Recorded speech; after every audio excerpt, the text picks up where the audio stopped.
Si Patrick Tulfo sa Rapido ni Tulfo. Rapido ni Tulfo. Po. Attorney, samantalayan ko na. I don't know if you are the right person to answer this, but I wanted to ask you anyway.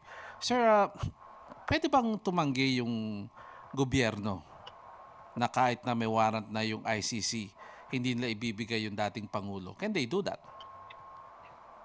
Well, pwede. Kaya lang, we will be violating our international obligation. Diba? Apo. Kasi yan, pinadaan sa Interpol. So, the other one is they can also cite our residual obligation. Kasi tandaan ko natin, yung mga kaso ni Presidente Duterte at yung mga ibang kasamahan niya, nagsimula yan bago tayo kumalas sa ICC eh. Apo. So nagkaroon na ng jurisdiction at yan pinasadahan na rin yan ng Supreme Court na sa isang kaso na kung sinabi nila na kahit kumalas na tayo, meron pa rin tayong residual obligation to cooperate with respect to cases or investigations initiated before kumalas tayo. So, we will be violating our own laws, we will be violating international law.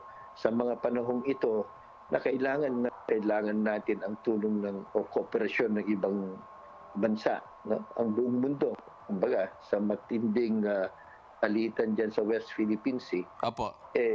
Bakit tayo magiging rogue country? Apo. Why do we isolate ourselves? So, sana maintindihan din ng taong bayan na yung mga desisyon ng gobyerno, sino mang namumuno dito, mayroong mas malawak na mga consequences kung basta-basta na lang wag tayong sumunod, wag tayong magkipag-cooperate.